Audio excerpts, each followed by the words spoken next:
제목을 한번 보실까요? 제목이 영어입니다. 자, 제목이 뭐죠? I can't인가, I won't인가. 여러분, won't가 이게 will not이라는 날 아시겠죠? I will not인가. 네. 적어 놓으세요. 부제를 하나 만들었습니다. 부제는 내 안의 여부수를 깨뜨리라. 한번 다 같이 한번 따라할까요? 내 안에 시작. 내 안에 여부수를 깨뜨리라. 자, 이거에 부제로 삼으면 좋겠습니다. 그게 63절에 있는 내용을 그대로 한번 인용을 했죠. 자, 먼저 우리가 1절에서 12절까지 내용, 이거 한 절 한 절 다 읽을 수는 없으니까 지명들이 나오니까 그냥, 자, 먼저 여호수아 15장이 어떤 내용인가? 하나님의 그 어떤 그 주권적인 선택, 또 하나님의 어떤 성취, 이것을 이제 아주 은밀하게 보여주는 그런 참 놀라운 메시지가 이게 나오고 있어요. 이 15장은 말이죠. 여러분들 그 옛날에 야곱이 이제 참 임종 직전에 12아들을 모아놓고 이제 그 중에 네 번째 아들, 12명 중에 네 번째 아들 유다예요. 유다에게 이제 선포했던 그 예언이 있습니다. 그래서 그게 창세기 49장에 나와 있는데, 자, 우리 찾지는 않겠어요. 그 유다에게 이제 참 왕권에 대한 장악, 그 유다에 대한 아주 놀라운 축복을 해 줍니다. 그리고 이제 나중에 이것이 결국은 여호수아 시대, 오늘 이 시대죠. 와서 이게 어떻게 되어지는지 오늘 자세하게 나와 있어요. 그러니까 창세기 49장 야곱이 유다에게 한 예언이 바로 오늘 본문에 구체적으로 나와 있다. 자, 이 정도 하면 틀을 잡았습니다, 여러분들.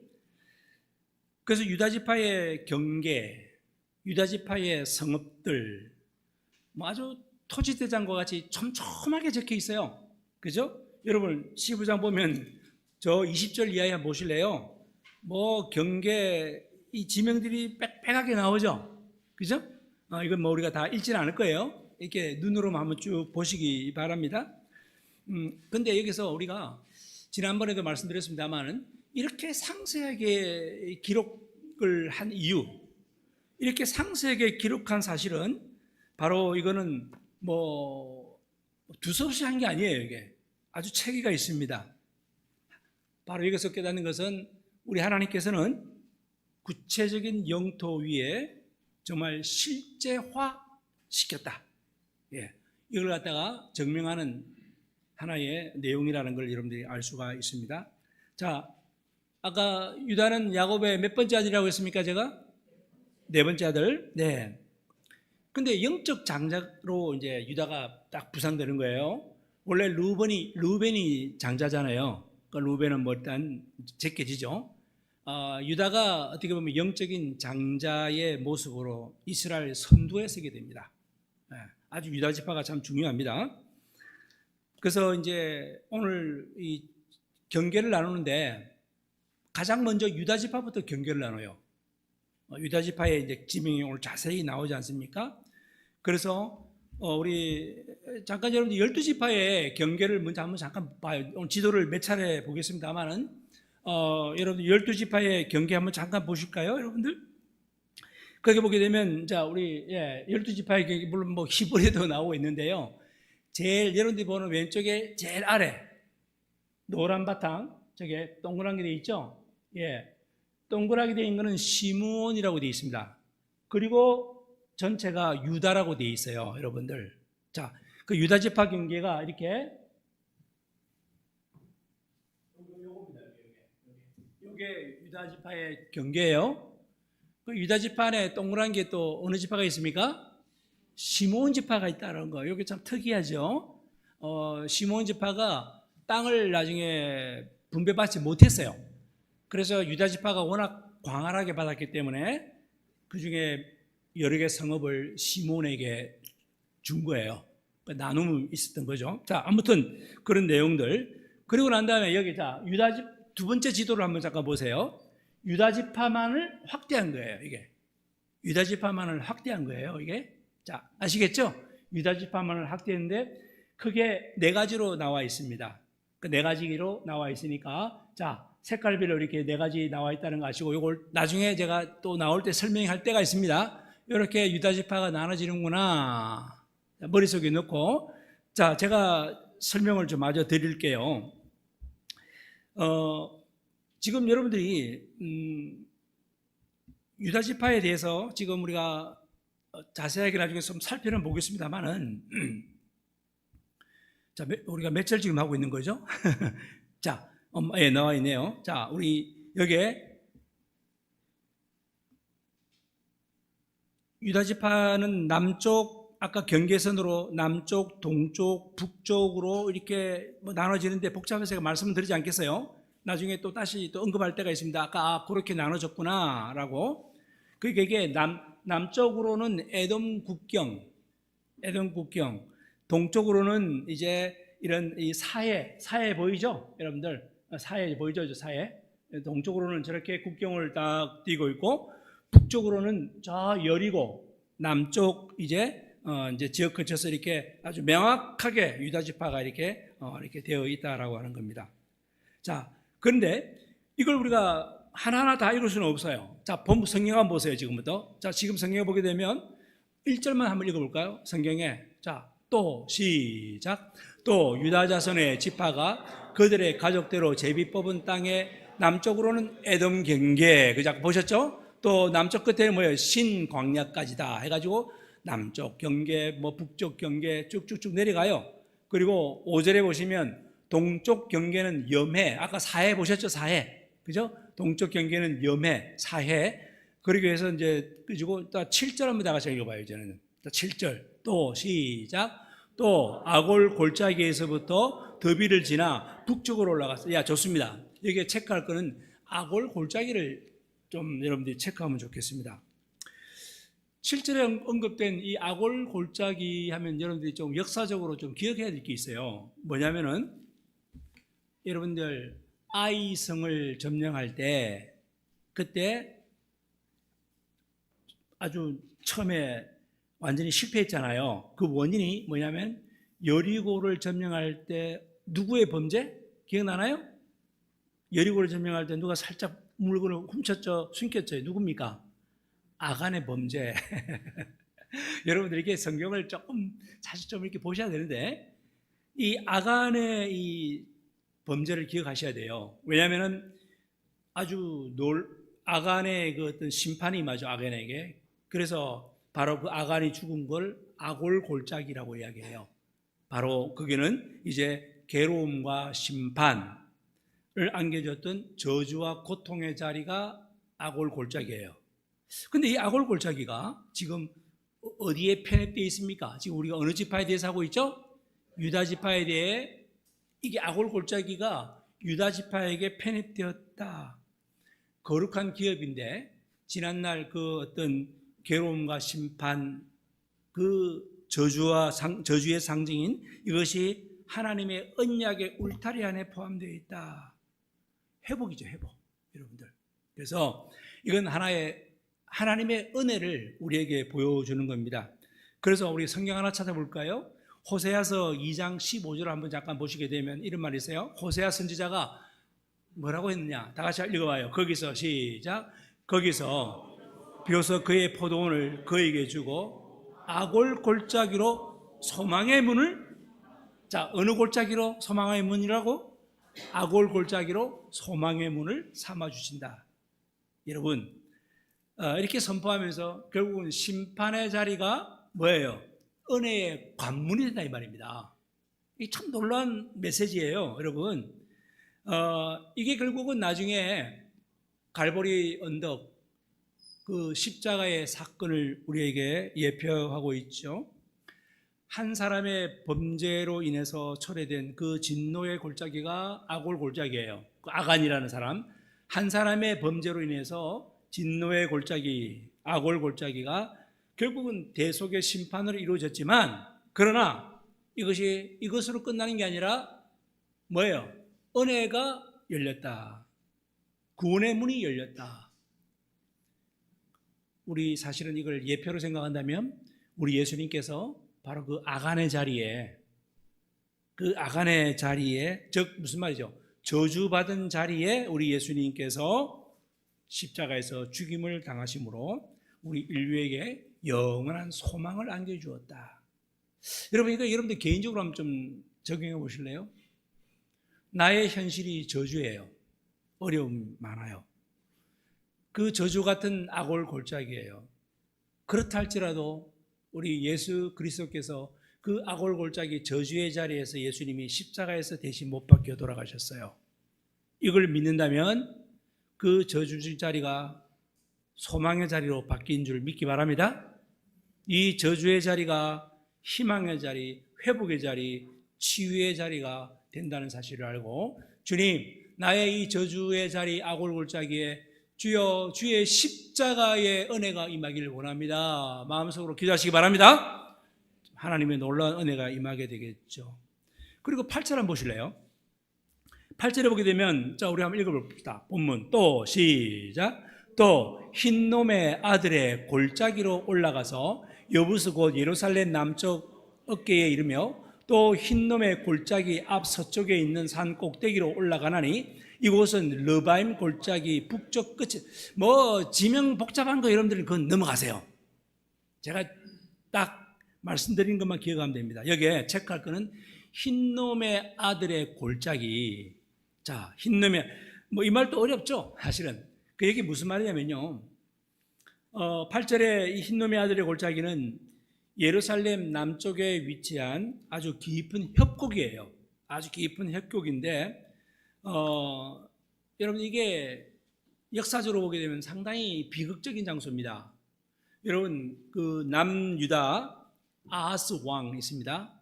자, 남유다의 아하스 왕이나 또 므낫세 왕. 자, 기억하세요. 아하스 왕이나 므낫세 왕이 이 가나안의 풍습을 쫓아서 이 몰렉신, 이거 몰렉신에게 제사를 드렸는데, 이 우상 제사에게 드리는 건 뭐냐면요, 어린 자녀를, 아니 자기 자녀인데 어린 자녀를 그냥 불태워 바치는 인신공양이에요. 이게 이 몰렉, 아주 끔찍한 그런 정말 우상이죠. 바로 그곳 비극을 갖다가 지금 계속 단행을 하는 거예요. 그래서 이게 흰놈의 그 골짜기, 자, 아들의 골짜기, 바로 이것이 바로 이제 참 비극의 장소라는 거죠, 여러분들. 그래서 이후에 여러분들 이 왕은 꼭 기억하시기 바랍니다. 한번 따라합시다. 요시야 왕.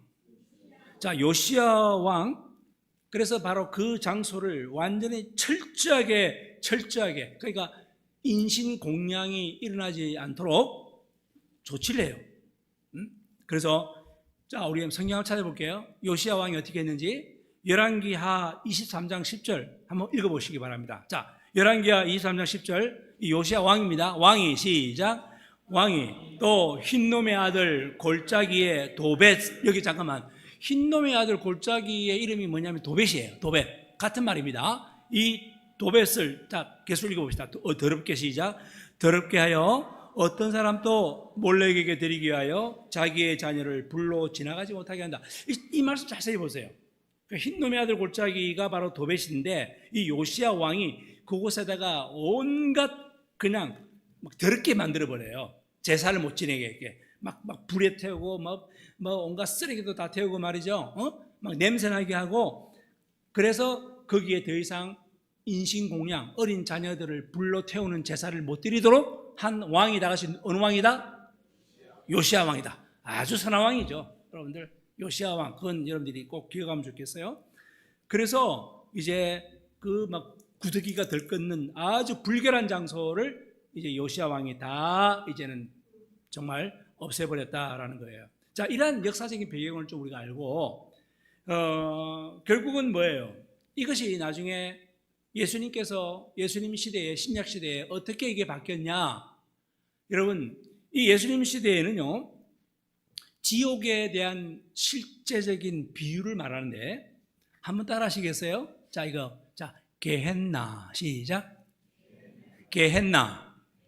이 게헨나로 정립돼요. 이 게헨나가 뭐냐면 신약에서 말하는 지옥이라는 말인데, 우리 예수님께서는 이 꺼지지 않는 지옥불. 자, 우리 성경을 한번 찾아봅시다. 예수님께서 마가복음 9장 43절하고 48절 그냥 부분적으로 같이 한번 읽겠습니다. 자, 다 같이 읽어보세요. 지옥, 시작.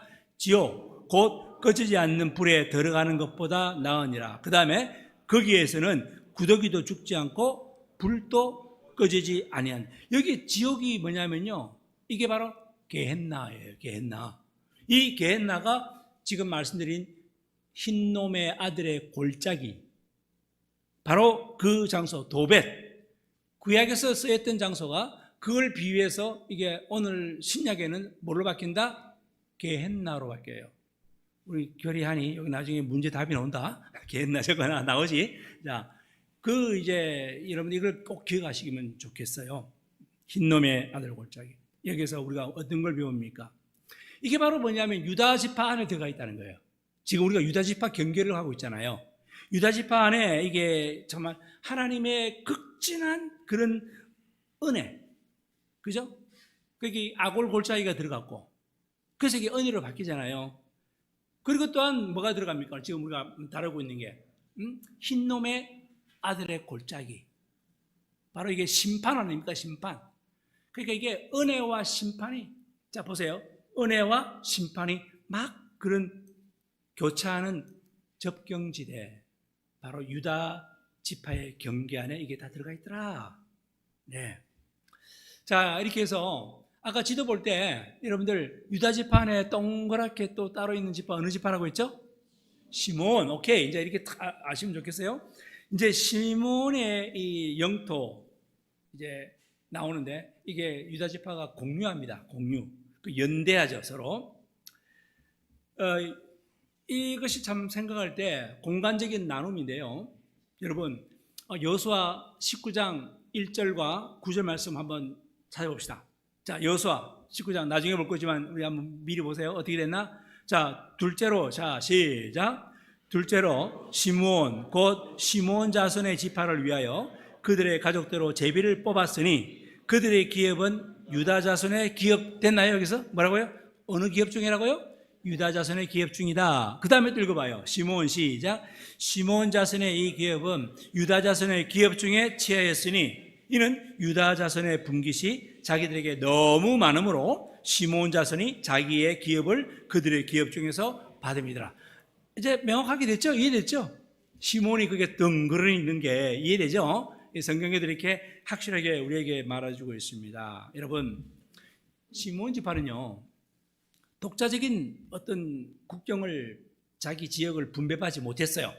못하고 그 유다 지파의 그 방대한 그 어떤 땅, 그 기업의 성읍들 이제 나누어 받아서 시므온 지파가 공존했습니다. 왜 이런 일이 있을까? 이것도 여러분들 아까 창세기 49장으로 또 가봐야 돼요. 야곱이 오래전에 예언했던 시므온에 대해서 뭐라고 예언했는가? 그걸 보면 되는 거예요, 여러분들. 그 야곱이 시몬과 레위 지파, 여러분들 그 디나 사건 아시잖아요. 그 세겜의 학살, 이거 그 이야기까지 할 시간 없어요. 역사적인 이야기 다 아셔야 됩니다. 그때 이제 그 시몬과 레위가 아주 장본인인데 그들에게 책임을 묻습니다. 아버지 야곱이 물으면서 시몬과 이제 레위 지파에게 이제 심판을 내려요. 그게 바로 창세기 49장 7절인데 읽어봅시다. 창세기 49장 7절. 자, 우리 자막을 통해서 내가 시작. 내가 그들을 야곱 중에서 나누며 이스라엘 중에서 흩으리라 라는 말씀이 나와요. 자, 지금 야곱이 한 말이에요. 내가 뭐라고요? 누구에게? 시몬에게 어떻게 해요? 레위하고 흩어버리겠다. 그러니까 레위 지파도 다 흩어졌잖아요, 나중에. 시몬도 지금 어떻게 돼요? 결국은 자기 땅 받지 못하고 흩어져가지고 결국은 어디에 들어가 버렸다? 유다 지파 안에 들어가게 된 거예요. 이게 야곱의 예언이 그대로 성취가 된 거라는 걸 우리가 성경적으로 알 수가 있습니다. 여러분, 여기서 우리가 이게 참 생각할 수 있는 것은 뭘까요? 참 유다 지파 속에 안김으로 말미암아 원래 정말 징계 속에서도 하나님의 보호를 받는 이 은혜가 보이지 않습니까? 징계받아야 마땅한데 은혜 속으로 들어가 버리는, 참 품어주시는 우리 하나님, 영적 기업에 분배받는 이 모습, 참 아름다운 모습이 여기서 나와 있습니다. 자, 우리 몇 가지 다시 복습. 자, 뭘 복습할까요? 아골골짜기. 뭐가 생각납니까? 악한의 범죄 생각해야 돼요. 그죠? 그리고 돌무더기 처형. 돌무더기가, 그게 바로 아골골짜기가 된 거예요, 그것이. 그 자리는 저주와 심판의 자리였다고 제가 말씀드렸죠? 하지만 대속적인 구원의 그 예수님의 죽음을 통해서 이게 아골골짜기가 갈보리 십자가로 변모가 되었다. 그게 바로 호세아서 2장 15절을 호세아가 미리 예언한 거잖아요. 그죠? 아까 아골이 소망의 문으로 바뀐다고 호세아서 몇 장 몇 절? 2장 15절. 이런 거 탁탁 여러분들 적어놓고 나중에 또 보셔야 돼요. 예. 그리고 두 번째 어떤 걸 기억나나요? 흰놈의 아들의 골짜기. 그거 다시 복습해 보세요, 여러분들. 이게 원래 몰록 그 어떤 그 항한 인신공양 제사란 말입니다. 어린 자녀를 막 불태워서 제사하는 이런 끔찍한, 이런 참혹한 제사인데, 누가 이걸 이제는 완전히 제거했습니까? 어느 왕이 다 같이? 요시야 왕. 이 정도는 아셔야죠, 그죠? 이게 열왕기하 23장 10절 아까 찾았죠? 그래서 거기에 막 그 장소를 쓰레기를 막 태우고 막 온갖 그냥 구더기가 나게 해서 더 이상 제사를 드리지 못하게 영원한 심판의 처소로 이렇게 정말, 그래서 이것이 이러한 영원한 심판의 처소를 신약시대 예수님 때는 그걸 지옥이라는 말인데 헬라어로 다 같이 뭐라고? 게헨나. 오케이. 이러면 정리가 되는 거죠. 그게 마가복음 9장 아까 43절 지옥이라는 말, 그게 게헨나예요. 헬라어로 게헨나. 한 가지 더, 또 시므온 지파에 대한 이야기를 했잖아요. 시므온 지파의 영토 분배. 여러분 그거 복습을 해봐요. 또 빨리 그냥 넘어가지 말고. 누구의 저주 예언이라고 했어요? 아버지 누구의 저주 예언? 야곱의 저주 예언. 이 시므온 지파가 결국은 어느 영토로 흡입되죠? 유다 지파로 흡입된다. 아예 공부 잘했어요, 여러분들. 설교 잘 들은 거예요, 그러면요. 그래서 이제 들어감으로 말미암아 시므온이 결국은 이제 영적으로 이제 생존을 보장받는 그런, 뭐라고 말할까요? 연대적 포용. 예. 이 아름다운 공동체의 그런 흡입, 놀라운 일들이 있는 거예요. 자, 여기까지 제가 설교한 거 이제 정리해 드렸으니까 넘어가도 되겠죠? 이제 이게 1절부터 12절까지 내용이고요. 그 다음에 13절부터 19절까지 내용. 자, 성경 한번 보세요. 13절부터 19절까지 누가 나오나? 자, 13절 딱 보면 눈에 띄는 사람이 누굽니까? 갈렙 나오나요? 보세요, 빨리. 자, 읽어봐요. 13절 여호와께서 시작. 여호와께서 여호수아에게 명령하신 대로 여호수아가 기럇 아르바 곧 헤브론을 유다 자손 중에서 분깃으로 여분네 아들 누구에게? 갈렙에게 한마디로 말하면 갈렙에게 뭘 주었다? 헤브론을 주었다. 이것만. 자, 갈렙에게 어느 지역을 주었다? 헤브론 지역을 주었다. 복잡한 거 다 빼시고. 그래서 이제 이게 이제 이야기가 전개가 되는데, 갈렙의 헤브론의 정복. 제목을 그렇게 하면 좋겠어요? 제목을 이렇게 잡는데, 이 갈렙의 믿음, 여러분 우리가 지난 시간에도 갈렙 이 산지를 내게 주셔서 우리 앞에서 배웠지 않습니까? 이게 이게 실천이 되는 거예요. 예. 근데 이게 중요한 것은 뒤에 읽어보게 되면 갈렙으로만 머물지 않아요. 갈렙에 이어서 그 딸이 있는데, 딸 악사, 이름이 참 셉니다. 악사라는 딸이 있어요. 그 딸 악사와 이제 결혼한 그 온니엘이 있습니다. 갈렙이 그러죠. 자, 저 지역을 점령하면 내 딸 악사를 이제 주겠다. 그랬는데 바로 온니엘이 가서 점령해요. 그래서 약속대로 악사와 결혼을 시킵니다. 자, 그래서 우리가 갈렙을 생각하면 누구와 누구를 생각하라고? 딸 악사와 누구를 생각해라? 온니엘을 생각하라는 거예요. 그게 다 이제 온니엘은 물론 갈렙의 조카예요. 여기 보게 되면 조카인데, 우리 잠깐 자 읽어봅시다. 16절 한번 읽어볼래요? 16절 다 같이. 자, 16절 보세요. 갈렙이 시작. 갈렙이 말하기를 기럇세벨을 쳐서 그것을 점령하는 자에게는 내가 내 딸 악사를 아내로 주리라 하였더니, 자 17절 시작. 갈렙의 아우 그나스의 아들인 온니엘이 그것을 점령함으로 갈렙이 자기 딸 악사를 그에게 아내로 주었다. 그러니까 갈렙의 아우 그나스의 아들이니까 결국 온니엘은 갈렙의 뭐예요? 조카잖아요. 맞죠? 네, 삼촌 되는 거죠. 자, 아무튼 이런 상황에서 세 사람을 꼭 기억하라라는 말씀. 제가 왜 이 말씀을 드릴까요? 갈렙의 믿음은요, 갈렙의 믿음으로 끝나지 않고 영적인 유산으로 이어지더라 이거예요. 이게 중요한 거 아닙니까, 여러분들? 다음 세대인 온니엘과 악사에게 강력한 영적 유산으로 연결이 되더라 이 말입니다. 우리에게 이게 꼭 필요한 거예요, 여러분들. 나 때만 끝나면 안 되는 거예요, 여러분들. 이 갈렙은 우리가 아잖아요. 이 갈렙은 우리 45년 전 지난 시간에도 얘기했잖아요. 그 정말 얼마나 그 영적인 시야가 넓었습니까? 아낙 자손 거인족 속에 대해서 전혀 두려워하지 않고 정말 그들은 우리의 밥이다 라고 이렇게 아주 담대하게 말했던 그 갈렙의 용기, 물론 여호수아도 그랬습니다만요. 그런 갈렙이 세월이 지나서 지금 85세가 되었는데 85세면요 그냥 안락한 정말 뭐라고 말할까 편안한 노후로 살아가는 게 당연한데 그 뭐 리타이어라고 하잖아요. 은퇴를 해서. 하지만 갈렙은 그걸 거부했어요. 거부하고 나는 지금 또 힘이 젊을 때나 지금이나 똑같아 라고 말하면서 결국은 이제 그 험준한 이제 산지를 정복하잖아요, 여러분들. 헤브론을 정면 돌파하잖아요. 갈렙 그런 자입니다. 이 갈렙 여러분 우리가 여기에서 배울 게 있습니다. 세월은 흐릅니다. 흘러갑니다.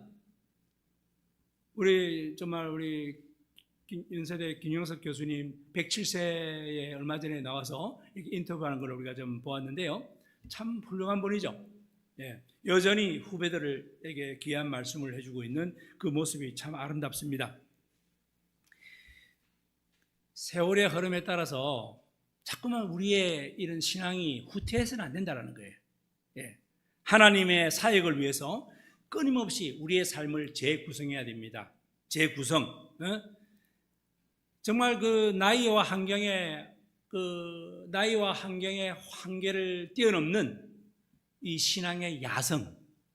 오늘 우리들에게 이런 야성이 필요해요. 신앙의 야성. 이걸 자꾸만 잃어버리면 뭐 나이가 젊어도 말이죠. 그 신앙의 야성이 없는 자들은요 너무 이게 맥이 없어요. 뭐 하는지 모르겠어요. 눈에 빛이 없어요, 여러분들. 하나님의 살아계심을 증명해 보이지도 못해요. 하지만 85세 나이인 갈렙에게는요 믿음의 야성이 있었어요, 여러분들.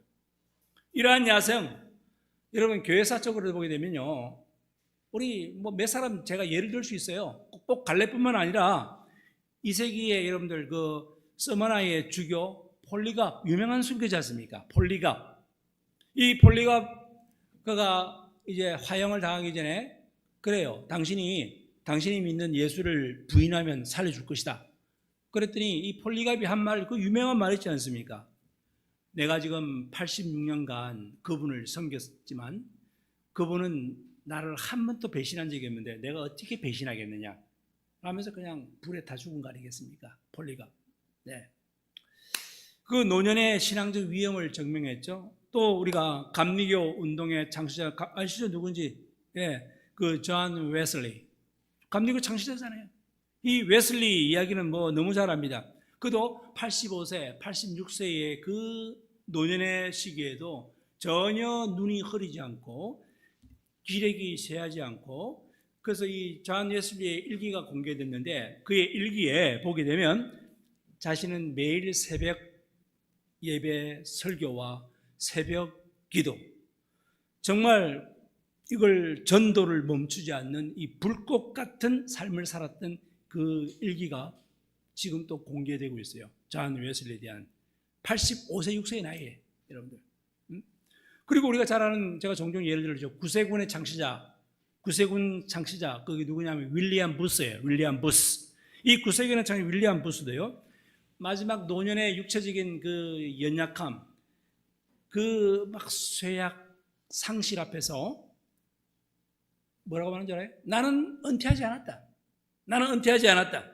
선언하면서 이제 마지막 순간까지 복음을 전하고 그리고 선교 사역과 구제 사역을 마지막까지 했던 이 윌리엄 부스, 아주 멋있는 인생을 살았죠. 오늘 본문의 갈렙도 그렇지 않습니까? 신앙적 야성이 있어요. 야성. 오늘 저와 여러분들에게 이러한 야성이 있게 되기 바랍니다. 야성이 없으면요, 여러분들 정말 그 신앙의 모습은 정말 그야말로 메뚜기 같은 거죠. 맥이 없는 거예요, 여러분들. 우리는 영적 전진 계속해 나가야 된다는 거죠. 갈렙은 헤브론을 정복했는데 오늘 본문에 나오잖아요. 헤브론 정복에 만족하지 않았습니다. 여기 나오는 기랏세벨이라고 나오잖아요. 기랏세벨. 인근에 요새가 있는데 기랏세벨이라고 나와요. 이게 더빌이라는 말인데, 기랏세벨. 그래서 저 기랏세벨을 정복하는 자에게는 자기의 딸 악사를 주겠다고 했잖아요. 오늘 본문에 나오죠? 그래서 누가 등장합니까? 온니엘이 등장한 거예요. 온니엘이 점령했습니다. 악사와 그래서 혼인하게 되었죠. 부부가 되었습니다. 네. 그러니까 옆에서 이 갈렙의 야성을 배웠던 그 악사나 온니엘 대단합니다. 여전히 그 신앙의 전수를 받아서 그들을 또 이 정말 믿음의 야성이 대단했습니다. 네. 그래서 이 사건을 계기로 해서 이 온니엘은요, 이스라엘 공동체의 이름이 두각되기 시작해요. 여러분들 나중에 사사기 때 공부하겠습니다만, 사사기 최초의 사사가 누구냐라는 성경 퀴즈 되면 바로 온니엘이라고 말하면 됩니다. 아시겠습니까? 다시. 최초의 사사 누굽니까? 이름은 정답인 거예요. 나중에 나와요, 또. 네. 온니엘이 이제 결국은 최초의 사사가 되기도 한 거죠. 여러분들. 여러분, 우리 부모 세대에 우리 자녀들에게 흘러가서 영적인 기운이 흘러가서 정말 우리 자녀들이 영적인 지도자가 되는 그런 마중물이 되는 우리 부모 세대인 저와 여러분들이 되기 바랍니다. 여러분들, 이게 흘러가야 됩니다, 여러분들.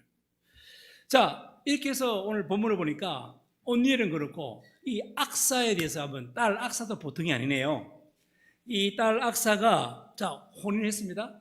온니엘하고 혼인하고 난 다음에 분배받은 땅이 있어요. 네겝 땅을 분배받았습니다. 아까 그 유다 지파의 지도 한번 잠깐 보여주시겠어요? 유다 지파의 지도만 보여주신다면, 네, 그 보게 되면 네겝 땅, 여기 제일 여기 노란 바탕이 저 아래 있는 거, 그리고 저 에셀까지 있는 거, 이렇게 쭉 제일 아래 이 땅을 이제 분배받는데, 저 땅은 정말 척박한 땅이에요. 네, 아무것도 없어요. 그래서 이제 하지만 불평하거나 원망하지 않았습니다. 이 악사가 나귀에 내려서 아버지를 만나서 아버지에게 당당하게 샘물을 달라고 요청을 합니다. 샘물을 달라. 우리 성경 한번 볼까요? 18절, 19절 보시게 되면 악사가 출가할 때에 그에게 청하여 자기 아버지에게 밭을 구하자 하고 나귀에게 내림에 갈렙이 그에게 묻되 네가 무엇을 원하느냐 하니까, 우리 19절 다 같이 읽어봐요. 19절 시작. 이르되 내게 복을 주셔서 아버지께서 나를 네겝 땅으로 보내시오니 샘물도 내게 주셔서 하매 갈렙이 뭐예요? 윗샘과 아랫샘도 주었다. 저는 이 악사도, 그 악사가 자기 남편 온니엘을 정말 사사로 만들었던 그런 뒤에 숨은 정말 인재가 아닌가 저는 생각을 해요. 뒤에 정말 그 내조를 잘한 것 같아요. 아무튼 내게 복을 주소서, 샘물도 주소서, 땅도 주고, 하지만 그 땅은 물이 없습니다. 샘물도 주십시오. 적극적으로 강구한 악사. 그래서 아버지가 윗샘과 아랫샘도 다 주었다, 그 말입니다. 저는 이 장면을 좀 생각해 봐요. 우리 기독교 신앙에서 자녀가 믿음을, 여러분들, 우리 자녀들이 믿음을 바탕으로 해서 부모님들에게 정말 신금을 울리는 요청을 할 때, 확신에 찬 어떤 기도의 역동성으로 정말 요구할 때, 필요한 것을 달라고 할 때 정말 그걸 그대로 전달할 수 있는 영적인 샘물을 구합니다. 윗샘과 아랫샘, 영적인 샘물, 진리의 샘물을 구하는 우리 자녀들에게 정말 우리는 이게 바로 뭐예요? 성령의 은혜와 생수로 우리가 생각할 수 있지 않겠습니까? 그래서 이걸 강구할 때 기꺼이 우리가 전달할 수 있는 그런 부모가 되고, 요청할 수 있는 자녀가 된다면 이 얼마나 아름다운 모습일까? 이 얼마나 아름다운 모습일까? 그러기 위해서는 우리 같은 한 신앙 공동체, 말씀 공동체 안에 있어야지만이 이것이 가능한 거죠.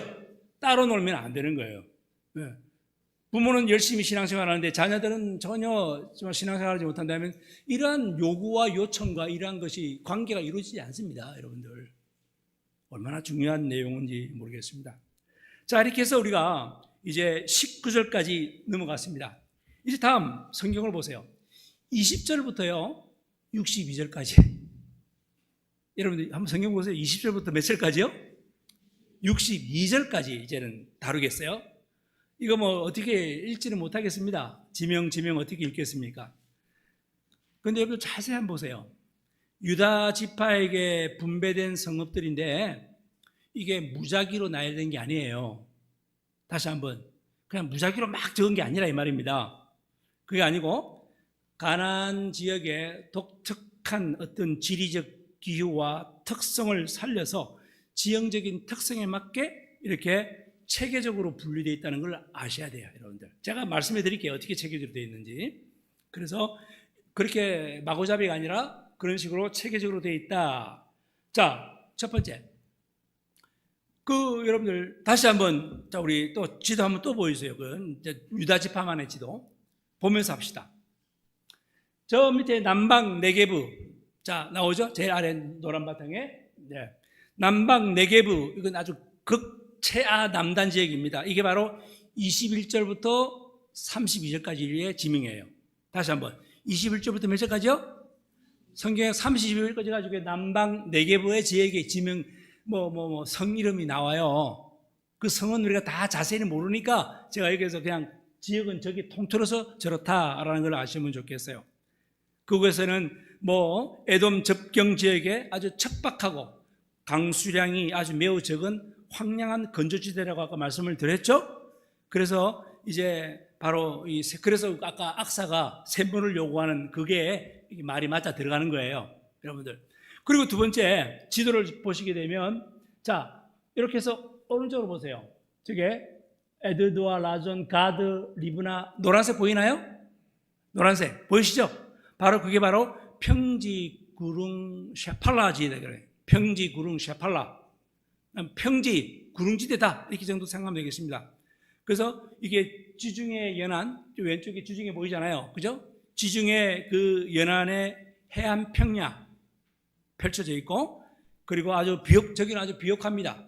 비옥하고 정말 생산성이 높은 그런 아주 구릉 지역에 있기 때문에 얼마나 참 물이 많고 그 지역은 나중에 훗날에 다윗이 막 도피처가 되기도 해요. 거기서는 그건 나중에 다루기 이제 우리 열왕기상 할 때 사무엘상 할 때 다루면 될 것이고 그 도피처가 바로 저것인데 따라합시다. 평지 구릉지대 시작. 평지 이게 몇 절부터 몇 절까지냐면요 33절에서 47절까지예요. 딱 구분해서 37절에서 47절까지. 자, 그 다음에 오른쪽으로 가보세요. 저기 고동색 있죠, 고동색. 자, 짙은 고동색 있잖아요. 저기가 뭐냐면 중앙산맥지대입니다. 중앙산맥지대. 바로 그게 48절에서 60절까지가 저기에 포함되는 거예요. 네, 48절에서 몇 절요? 60. 따라합시다. 중앙산맥지대. 헤브론이라든가 헤브론 나오잖아요. 헤브론, 드빌, 디본, 그일라, 하술 다 그게 포함되어 있습니다. 해발 고도가 높고 아주 험준합니다. 그 헤브론 아까 갈렙이 점령한 땅이지 않습니까? 여러분들 아주 정말 험준한 산이 거기에라는 말이죠. 그래서 그게 또 이제 나중에 아주 온니엘의 믿음의 야성으로 발휘한 곳이 바로 그쪽이다라는 거예요. 정말 언약적 믿음이 성취된 공간이에요. 자, 그리고 마지막 네 번째 61절과 62절 두 절에 대해 해당되는 지역은 자 지도 보세요.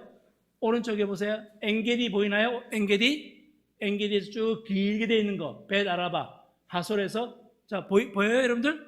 예, 파축색이라고 해야 되나? 하여튼 제 오른쪽 바로 사해하고 딱 붙어 있는 접경 지역 바로 따라합시다. 유다 광야지대 시작. 유다 광야지대 저게 61절, 62절에 해당되는 지역이에요. 엔게디 나옵니다. 그래서 이렇게 해서 여러분들이 뭐 아까 말씀드린 대로 마구잡이로 막 적은 게 아니고 이렇게 4단계로 딱딱 적혀 있다라는 거 되셨죠? 이 정도면 됐죠, 그렇죠, 여러분들? 자, 4지역으로 제가 나눠서 그래서 62절까지 이렇게 쭉 됩니다. 자, 우리가 한번 여기서 생각해 봅시다. 잠깐 여기서 이제 질문을 하나 합니다. 32절 보세요. 32절. 32절에 보게 되면 이 남방성읍이 아까 제일 처음 그 부분 있잖아요. 남방성읍을 보면은 32절에 보니까 모두 몇 성이라고 되어 있죠? 여기 뭐라고 되어 있습니까? 29이라고 되어 있죠. 근데 여러분들 이게 오류가 있습니다. 여러분들이 만약에 20절부터 쭉 다 카운트해 보면요 36개예요. 36개인데 왜 29이라고 되어 있죠? 여기 29이라고 분명히 되어 있네요. 근데 하나하나 여러분들 카운트해 보세요. 지금 시간이 없으니까 카운트 안 하는데 제가 카운트해 봤어요. 해보니까 36개예요. 그럼 36개를 마치 왜 29개라고 했느냐? 가만히 생각하니까 그게 어려운 문제가 아니더라고요. 아하, 유다 지파 안에 누가 들어가 있었다? 오케이. 시몬에게 보니까 7성읍을 떼줬네요. 그러니까 이해가 되더라고요. 여러분들 이해됐습니까? 36개인데 29개라 된 건 이유는 뭐라고? 어느 지파 때문에? 그래요. 시몬 지파에게 그건 뺏어 말한 거라는 거예요. 그래서 제가 아하, 그 저의 궁금증이 풀린 걸 여러분들에게 제가 말씀을 드립니다. 여러분들은 궁금하지 않는데 제가 궁금증을 말하니까 또 이렇게 이런 걸 한번 캐치하는 거 좋은 거예요. 자, 우리가 참 다른 형제에게 기꺼이 기업을 나눠주는 그 양보의 공간, 아름다운 모습입니다. 공동체의 그런 말 맞아요. 공동체의 온전한 조화를 위해서는요 이런 게 필요하죠. 강한 자가 약한 자에게 베풀 줄 아는 것. 제가 아까 전에 여러분들 누가복음 14장 14절 말씀 우리 기도할 때도 나누고 기도할 때도 나누고 했는데 지금 또 제가 참 말씀을 묵상하면서 이게 여러분들에게 읽어드릴게요. 한번 들어보세요. 누가복음 14장 14절. 자, 잔치를 먼저 13절인데요. 누가복음 14장 13절. 잔치를 베풀거든 차라리 가난한 자들과 몸 불편한 자들과 저는 자들과 맹인들을 청하라. 가난한 자, 불편한 자, 그런 자를 청해라. 그 다음에 14절. 그리하면 어떻게 되느냐? 그리하면 그들이 갚을 것이 없으므로. 따라합시다. 갚을 것이 없으므로. 다 같이 갚을 것이 없으므로. 이게 중요한 거예요. 도저히 갚을 수 있는 능력이 안 되는 사람들에게 그들에게 잔치를 베풀라. 자비를 베풀라. 그리하면 네게 복이 된다고 되어 있어요. 야, 참 귀중한 말인 것 같아요. 이는 의인들의 부활 시에 네가 갚음이 될 거다. 이게 뭐예요? 우리가 부활할 때 그러한 영적인 은혜를 받는다 이 말입니다. 기브 앤 테이크 하면 안 돼요. 내가 이렇게 했으니까 니도 이렇게 해라. 그거 바라면 안 돼요. 우리는 정말 갚을 능력이 없는 자들에게 그냥 우리가 베푸는 게 이게 성경적이다. 저희 교회에서 하는 비전 성경금이 바로 그 뜻이에요.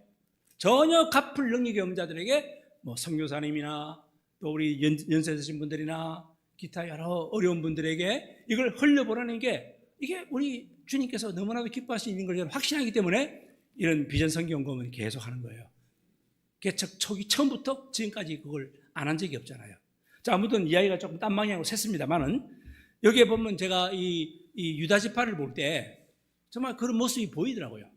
시몬 지파에게 뭔가 대가를 바라는 거 아니에요. 그냥 베풀었어요, 여러분들. 그래서 결국은 하나님의 질서가 세워졌고 시몬 지파도 12지파로서의 존재감을 가지고 살아갔다라는 겁니다. 어때요? 형제와의 아름다운 연대감, 형제와의 아름다운 동거함, 멋지지 않습니까? 앞으로 누구를 도울 때 절대 바라고 듣지 마세요. 돈 빌려줄 때요, 빌려주려면요 받을 생각하지 말고 빌려주세요. 아예. 그게 아니면 빌려주지 말든가. 그게 성경적이라 이 말입니다. 오늘 또 갑자기 저한테 돈 빌려주지 마세요, 여러분들. 자, 이제 마지막 한 절 남았죠. 자, 63절은 읽어볼까요? 마지막 한 절. 자, 읽어봅시다. 63절 시작. 이르되 63절 죄송합니다. 예루살렘 시작. 예루살렘 주민 여부수 족속을 유다 자손이 쫓아내지 못하였으므로 여부수 족속이 오늘까지 유다 자손과 함께 예루살렘에 거주하니라. 자, 이 마지막 말이 여러분들 귀에 어떻게 들려요? 좋게 들립니까? 안 좋게 들립니까? 그죠? 제목을 붙인다면 불완전한 순종, 불씨가 있어요. 불완전한 순종의 불씨. 어두운 미래를 예고하는 한 절입니다. 참 좋았는데 지금까지 이 마지막 한 절, 어두운 미래. 오늘 제목이 그래서 나왔어요. 오늘 제목 보실래요? I can't, I cannot인가, I want, I will not인가. 이게 무슨 말이에요, 여러분들? 정말 그들이 쫓아내지 못한 거예요? 아니면 안 한 거예요? 잘 생각해 보세요. 아니, 그 수많은 성읍들을 다 무찔렀는데, 아니, 그 마지막 남은 이거 하나. 다시 한번 질문합니다. 쫓아내지 못한 겁니까? 안 한 겁니까? 이제 무슨 말인지 아시겠죠? I can't, 천만에. I want, I will not이에요, 그들은. 물론 해발 고도가 높은 예루살렘은 높아요. 난공불락이에요. 점령하기 힘든 거 인정해요. 예, 까다로워요. 하지만 이곳은 하나님께서 주셨다고 하지 않습니까? 내가 이것을 너에게 주었다. 까다롭고 힘든 것이지만, 불가능한 일 같지만 하나님이 주셨다.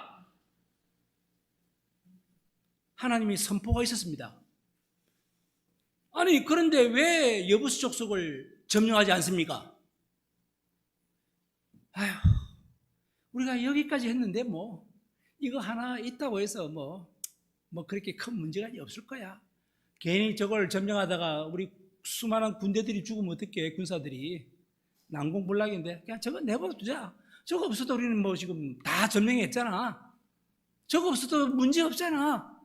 예, 맞습니다, 장군님. 맞습니다. 옳은 말씀입니다. 전쟁하는 걸 누가 좋아하겠냐고요. 그리고 너무나도 험준해.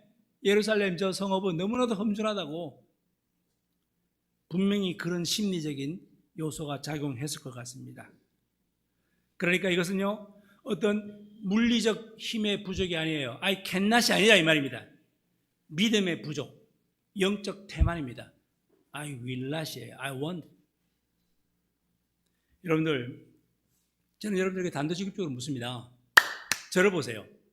저를 포함해서 여러분들, 내 안에 안악은 무엇인가? 내 안에 점령해야 되는데 아직까지 점령하지 못한 악한 습관의 안악은 무엇인가?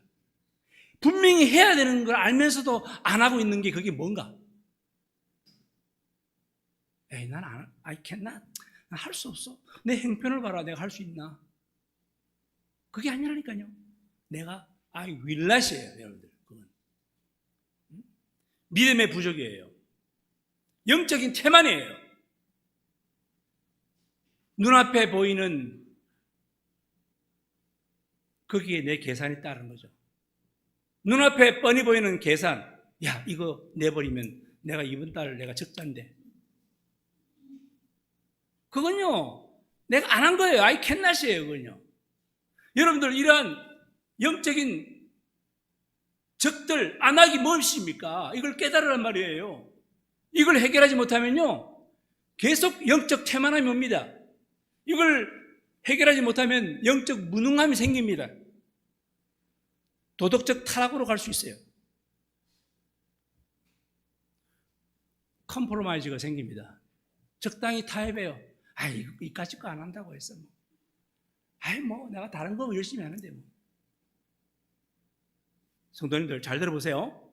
이거 정말 심각한 기독교의 지금 오늘날의 우리들에게 암적인 요소라는 걸 아셔야 됩니다.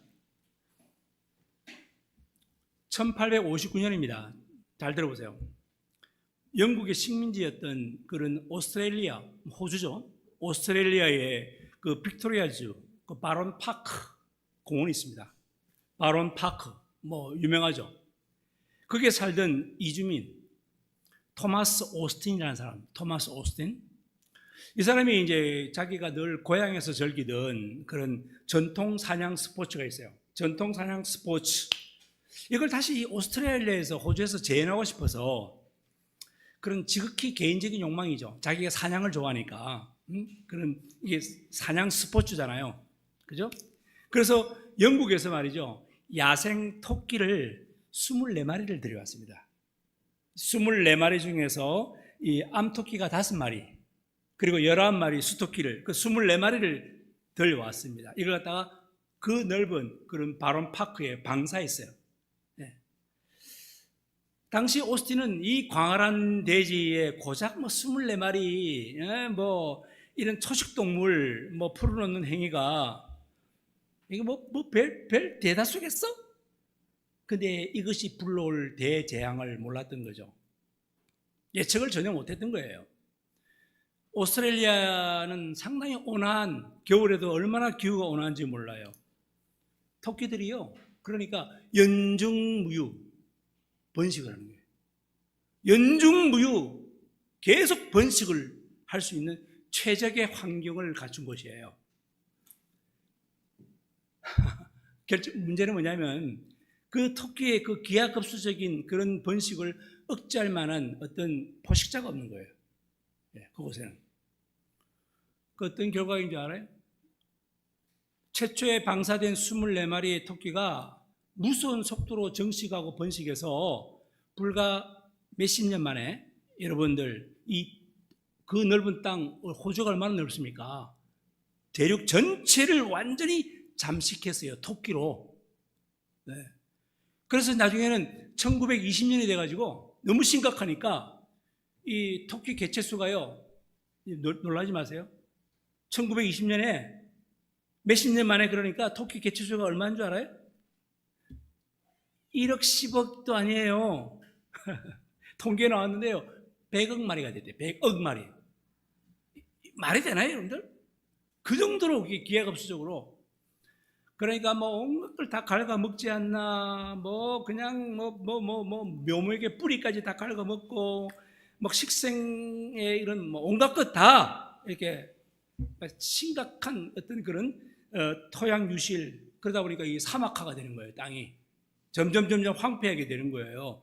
그러니까 이 생태학적인 대재앙이 일어나 버린 거예요. 그래서 이제 이 오스트레일리아 정부가 안 되겠다, 수천 킬로에 이르는 세계 최장의 있던 토끼 차단 울타리를 설치해요.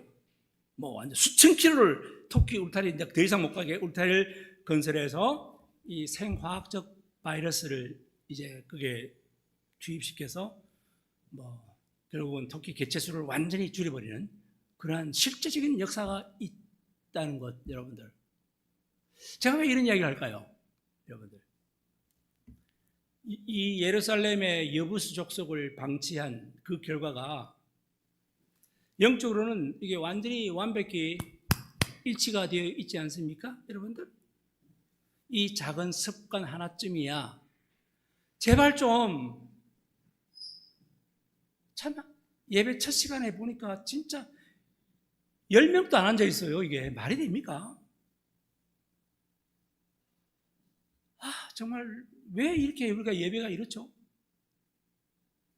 왜 자꾸만 결석들을 많이 하죠? 이 작은 습관 하나쯤이야, 이 정도 오늘은 좀 순종을 좀 하기 힘드네. 대수롭지 않게 자꾸 타협하는 것, 영적인 여부수, 이 죄의 습관, 정말 성도의 의무를 다하지 않는 이 모든 모습들, 이게 시간 지나 보세요. 통제불능의 시간까지 가요. 속도가 점점 가속이 붙어요. 영적인 천적이 없는 상태에서 방치된 이 작은 타협들, 결국은요, 이 신앙의 기반을 언젠가는 송두리째 무너뜨린단 말입니다. 그 전에 우리는 빨리 울타리를 쳐서 이걸 개체수를 조절해야 됩니다. 자, 그런데요, 여러분들, 여기 참 은혜가 있더라고요. 뭐냐? 하나님의 이 놀라운 은혜의 섭리가 있더라고요. 이 여부수 족속 있잖아요, 여러분들. 자, 이 여부수 족속을 남겨놔버린 이 여부수, 한번 따라합시다. 여부수 족속. 이 여부수 족속을 남겨둬가지고 제가 이런 예화를 자꾸 드렸는데, 이 유다 자손이 이제 그 여부수 족속을 쫓아내지 않으니까 이 여부수 족속은 터줏대감 마냥 거기 계속 버티고 있는 거예요. 네. 하지만 나중에 여러분들 힘겹게 다윗 왕 때 있잖아요. 다윗 왕 때 사무엘하 5장에 가게 되면요, 다윗 왕 때 겨우겨우 점령을 해요. 그걸 갖다가 아주 힘겹게 그 사무엘하 보시면 나와요, 여러분들. 근데 나중에 이 다윗 왕이 어떻게 됐습니까? 천하를 통일하고 난 다음에 이 다윗 왕이 교만한 마음에 인구 조사를 하죠. 인구 조사에서 하나님한테 크게 호되게 야단맞는 거 기억나나요? 그래가지고 그 인구조사를 정말 하나님이 원하지 않는 인구조사를 함으로 말미암아 자기의 능력을 과시하려고 하나님이 싫어하시죠. 그래서 하나님이 벌을 내리지 않았습니까? 그래서 벌을 내려서 온 그 이스라엘에게 전염병이 도는 거예요. 이제 나중에 이제 이 다윗이 이 천사가 칼을 빼들고 서 있는 장소를 보게 돼요. 그 장소를 찾아가 봤더니 자, 산 꼭대기에 다름 아닌 여부수 사람 아라우나의 타작마당. 자, 따라해 볼래요?